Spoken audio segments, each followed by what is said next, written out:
Hello दोस्तों, स्वागत है आपका सरस्वती इंस्टीट्यूट में। दोस्तों, आज की इस वीडियो में हम पढ़ेंगे जीव विज्ञान के अति महत्वपूर्ण प्रश्न।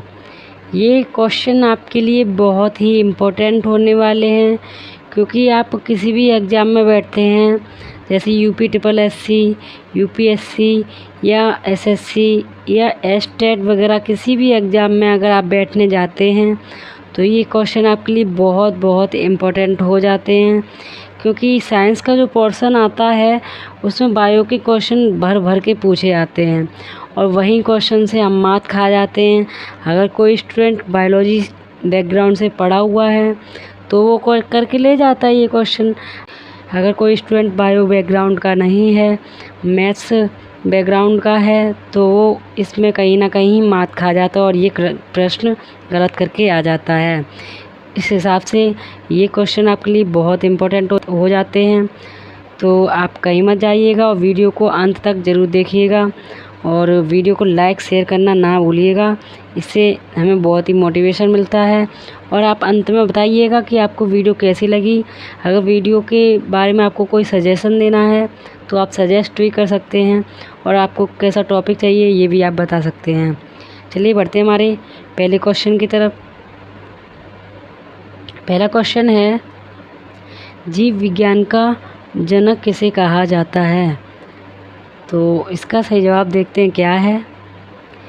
जीव विज्ञान का जनक अरस्तू को कहा जाता है और अरस्तू को जूलॉजी यानी कि जूलॉजी इसे जंतु विज्ञान बोलते हैं। जूलॉजी का जनक भी अरस्तू को ही कहा जाता है। तो याद रखिएगा, जीव विज्ञान का जनक अरस्तू को और जूलॉजी का जनक भी अरस्तू को कहा जाता है। बढ़ते हैं हमारे नेक्स्ट क्वेश्चन की तरफ। सेकंड क्वेश्चन है, ऑस्टियोलॉजी में किसका अध्ययन किया जाता है? ऑस्टियोलॉजी में किसका अध्ययन किया जाता है? एक ऑस्टियोलॉजी अध्ययन होता है, इसमें किसका अध्ययन किया जाता है? पढ़ते हैं हमारे ऑप्शन क्या क्या हैं। कोशिकाओं का अध्ययन, कवक का अध्ययन, मांसपेशियों का अध्ययन या अस्थियों का अध्ययन। तो ऑस्टियो पढ़ के देखिए, ऑस्टियो यानी कि अस्थियों, ऑस्टियो अस्थियों। आपको एक लय बन रही होगी, उसी के अकॉर्डिंग याद कर लीजिएगा कि ऑस्टियोलॉजी का जो अध्ययन है वो अस्थियों का अध्ययन कहलाता है। तो इस तरह से आप याद रख सकते हैं कि ऑस्टियो अस्थियों। इस तरह से ऑस्टियोलॉजी का अध्ययन जो होता है वो अस्थियों का अध्ययन कहलाता है।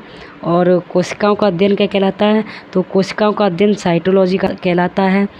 बढ़ते हैं हमारे नेक्स्ट क्वेश्चन की तरफ। थर्ड क्वेश्चन है, कोशिकाओं का अध्ययन क्या कहलाता है? अभी मैंने आपको बताया सेकंड क्वेश्चन में कि कोशिकाओं का अध्ययन है वो साइटोलॉजी का कहलाता है और बायोलॉजी ये जीव विज्ञान को कहा जाता है और ऑन्कोलॉजी ये कैंसर का अध्ययन ऑन्कोलॉजी कहलाता है और ऑर्निथोलॉजी ये पक्षियों का अध्ययन कहलाता है। याद रखिएगा, ये अध्ययन आपके लिए बहुत बहुत इम्पोर्टेंट है, क्योंकि ये कहीं ना कहीं आपसे किसी भी एग्ज़ाम में पूछे जाते रहते हैं।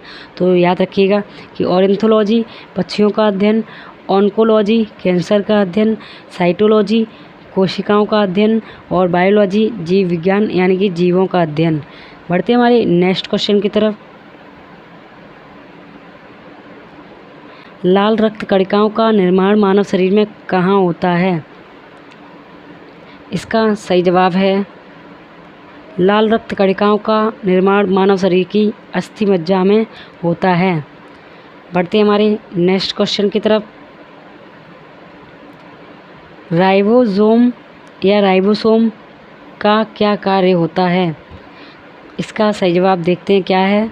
पहला ऑप्शन है वसा संश्लेषण, दूसरा ऑप्शन प्रोटीन संश्लेषण, तीसरा ऑप्शन प्रकाश संश्लेषण, चौथा ऑप्शन श्वसन। इसमें से सही जवाब क्या है देखते हैं। तो राइबोसोम का जो कार्य होता है वो होता है प्रोटीन का संश्लेषण करना। बढ़ते हमारे नेक्स्ट क्वेश्चन की तरफ। निम्नलिखित में से कौन सा जीव अपनी त्वचा से श्वसन क्रिया करता है? आमतौर पर देखा जाए तो सभी जीव अपने फेफड़ों से श्वसन क्रिया करते हैं और एक जीव ऐसा भी है जो जो अपना श्वसन क्रिया होती है वो त्वचा के माध्यम से करता है। कौन सा जीव है? पहला ऑप्शन है कॉकरोच, दूसरा ऑप्शन केचुआ, तीसरा ऑप्शन मकड़ी, चौथा ऑप्शन व्हेल। तो हमारा सही जवाब हो जाएगा केचुआ अपनी त्वचा से श्वसन क्रिया करता है। बढ़ते हमारे नेक्स्ट क्वेश्चन की तरफ। आहार नली में अंगों द्वारा स्रावित निम्नलिखित में से कौन सा रस वसा के पाचन में महत्वपूर्ण भूमिका निभाता है? तो आहार नली के जो अंग होते हैं इसमें स्रावित जो रस होता है वसा के पाचन में कौन सा महत्वपूर्ण भूमिका निभाता है? तो इसका सही जवाब देखते हैं क्या है। पहला ऑप्शन है अग्नाशयी रस या लार, दूसरा ऑप्शन HCl एवं स्लेम, तीसरा ऑप्शन पित्त रस या अग्नाशयी रस, चौथा ऑप्शन लार एवं HCl। तो देखते हैं हमारा सही जवाब क्या है। इसका सही जवाब है पित्त रस एवं अग्नाशयी रस को पचाने में बहुत ही महत्वपूर्ण भूमिका निभाता है। बढ़ते हमारी नेक्स्ट क्वेश्चन की तरफ। गुर्दे की कार्यात्मक इकाई कौन सी है? गुर्दे हैं, इनकी कार्यात्मक इकाई क्या है? तो इसका सही जवाब देखते हैं क्या है। इसका सही जवाब है गुर्दे की कार्यात्मक इकाई वो है नेफ्रॉन। ये गुर्दे की कार्यात्मक इकाई कहलाती है और ये क्वेश्चन आपके लिए बहुत बहुत बहुत ज़्यादा इम्पोर्टेंट है। बढ़ते हमारी नेक्स्ट क्वेश्चन की तरफ। निम्नलिखित में से किस जीव के पास मस्तिष्क नहीं होता? तो दोस्तों वैसे तो सबके पास मस्तिष्क होता है, लेकिन एक जीव ऐसा भी है जिसके पास मस्तिष्क नहीं होता है। तो इसका सही जवाब देखते हैं क्या है। पहला ऑप्शन है दरियाई घोड़ा, दूसरा ऑप्शन ब्लू व्हेल, तीसरा ऑप्शन स्टारफिश, चौथा ऑप्शन जेब्रा। तो इसका सही जवाब है स्टारफिश के पास यह इसके पास मस्तिष्क नहीं होता है। बढ़ते हैं हमारे नेक्स्ट क्वेश्चन की तरफ। पेनिसिलिन किससे प्राप्त की जाती है? पेनिसिलिन, ये बहुत ही इम्पोर्टेंट क्वेश्चन है। पेनिसिलिन है ये किससे प्राप्त की जाती है? इसका सही जवाब है कवक के द्वारा पेनिसिलिन को प्राप्त किया जाता है। बढ़ते हैं हमारे नेक्स्ट क्वेश्चन की तरफ। केकड़े के कितने पैर होते हैं? एक जीव है केकड़ा, इसके कितने पैर होते हैं? इसका सही जवाब देखते हैं क्या होता है। इसका सही जवाब है केकड़े के कुल 10 पैर होते हैं। अगर ऑप्शन में 8 और 10 दोनों हैं तो आप 10 को लगा के आएंगे, और अगर आप ऑप्शन में ओनली 8 दिया गया है 10 नहीं दिया गया है तो आप 8 के साथ ही जाएंगे। तो बढ़ते हैं हमारे नेक्स्ट क्वेश्चन की तरफ। आत्महत्या की थैली किसे कहा जाता है? ये क्वेश्चन भी आपके लिए बहुत बहुत इंपॉर्टेंट है, क्योंकि आत्महत्या की थैली ये पूछा ही जाता रहता है कि आत्महत्या की थैली किसे कहा जाता है। पहला ऑप्शन है लाइसोसोम, दूसरा ऑप्शन राइसोसोम, तीसरा ऑप्शन उपर्युक्त दोनों, चौथा ऑप्शन इनमें से कोई नहीं। तो इसका सही जवाब है लाइसोसोम को आत्महत्या की थैली कहा जाता है। बढ़ते हैं हमारी नेक्स्ट क्वेश्चन की तरफ। नेक्स्ट क्वेश्चन है मानव नेत्र के किस हिस्से में रक्त नहीं पाया जाता है? तो मानव की जो आँख होती है, यानी कि हमारी जो आँख होती है, उसमें एक हिस्सा ऐसा भी होता है जिसमें ब्लड नहीं पाया जाता है। तो कौन सा हिस्सा है? पहला ऑप्शन आइरिस, दूसरा ऑप्शन कॉर्निया, तीसरा ऑप्शन प्यूपिल, चौथा ऑप्शन रेटिना। इसका सही जवाब देखते हैं क्या है। इसका सही जवाब है कॉर्निया में ब्लड नहीं पाया जाता है। बढ़ते हैं हमारे नेक्स्ट क्वेश्चन की तरफ। मनुष्य की आँखों का रंग कौन निर्धारित करता है? जो हमारी आँखें होती हैं उनका कलर होता है, आपने देखा होगा कई किसी की आँखें भूरी, किसी की काली, किसी की ब्लू होती हैं। तो वो उनका जो कलर होता है वो किसके द्वारा निर्धारित किया जाता है, यही हमसे पूछा जा रहा है।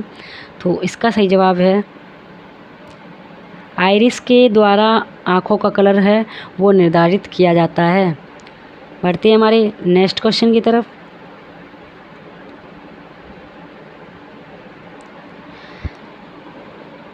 कौन सा विटामिन रक्त स्कंदन यानी कि ब्लड क्लोटिंग में मदद करता है? ब्लड क्लोटिंग यानी कि रक्त का थक्का जमना, जो आप देखते हैं कभी कभी चोट लग जाती है तो ब्लड बहने लगता है। इस ब्लड को बहने से रोकने के लिए जो थक्का जमाना होता है उसको ही ब्लड क्लोटिंग बोला जाता है। तो इसी ब्लड क्लोटिंग को जो विटामिन है वो मदद करता है ब्लड क्लोटिंग में। तो वो कौन सा विटामिन है, यही हमसे पूछा जा रहा है। तो पहला ऑप्शन है विटामिन ए, दूसरा ऑप्शन विटामिन ई, तीसरा ऑप्शन विटामिन के, चौथा ऑप्शन विटामिन सी। तो विटामिन ए, इसकी कमी से रतौंधी रोग हो जाता है। विटामिन ई, इसे बी विटामिन कहा जाता है। और विटामिन के, इसे जो ब्लड क्लोटिंग होती है इसके द्वारा मदद होती है। और विटामिन सी, इससे स्कर्वी रोग होता है। तो इसका सही जवाब हो जाएगा विटामिन के द्वारा ब्लड को क्लोटिंग करने में मदद मिलती है। बढ़ते हमारे नेक्स्ट क्वेश्चन की तरफ। विटामिन सी की कमी से कौन सा रोग हो जाता है? अभी मैंने 15 नंबर क्वेश्चन में बताया कि विटामिन सी की कमी से स्कर्वी रोग हो जाता है। और रतौंधी रोग जो है ये विटामिन ए की कमी से, और बेरी ये बी की कमी से, और घेंगा ये डी की कमी से हो जाता है। बढ़ते हमारे नेक्स्ट क्वेश्चन की तरफ।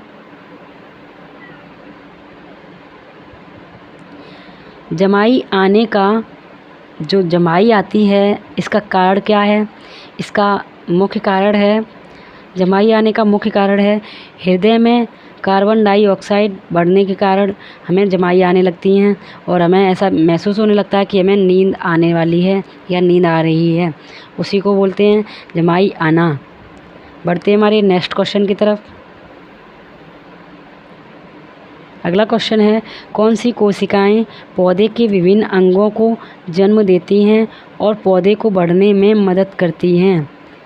इसका पहला ऑप्शन है साइटोकिनेसिस, दूसरा ऑप्शन क्लोरोप्लास्ट, तीसरा ऑप्शन मेरिस्टेमेटिक, चौथा ऑप्शन हाइड्रोफाइट। इसका सही जवाब है ऑप्शन नंबर थर्ड, मेरिस्टेमेटिक में जो पौधे को बढ़ने में मदद मिलती है और कोशिकाएं ये होती है मेरिस्टेमेटिक, ये पौधे के विभिन्न अंगों को जन्म देती हैं। बढ़ते हमारे नेक्स्ट क्वेश्चन की तरफ।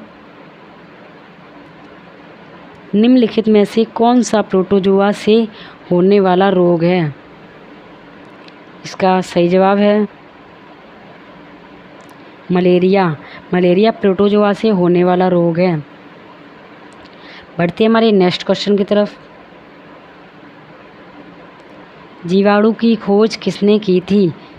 जीवाणु की खोज, ये भी क्वेश्चन बहुत इंपॉर्टेंट है क्योंकि जीवाणु की खोज किसने की थी ये भी क्वेश्चन पूछा जाता रहता है। तो जीवाणु की खोज एंटोनी लीवन-हॉक ने की थी और रॉबर्ट हॉक, इन्होंने कोशिका का जो खोज थी वो की थी।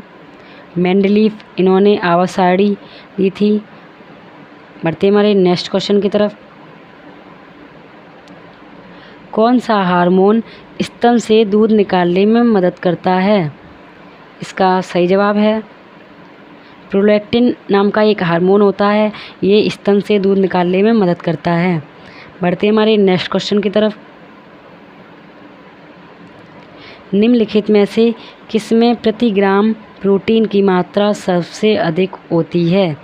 एक ऐसा आप मान लीजिए सब्जी है या एक चना है, दाना है, किसी भी चीज़ को आप मान लीजिए प्रति ग्राम इसमें, तो इसका सही जवाब हो जाएगा सोयाबीन में प्रति ग्राम प्रोटीन की मात्रा सर्वाधिक होती है।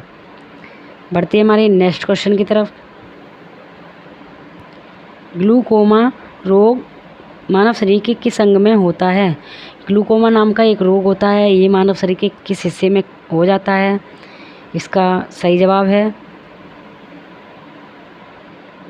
आँख में ग्लूकोमा नामक रोग हो जाता है। पढ़ते हमारे नेक्स्ट क्वेश्चन की तरफ।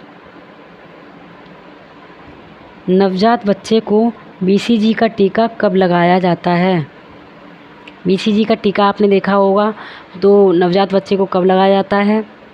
इसका सही जवाब है 2 दिन के अंदर बीसीजी का टीका होता है, वो नवजात शिशु को लगा दिया जाता है, या 48 घंटे के अंदर नवजात बच्चे को बीसीजी का टीका लगा दिया जाता है।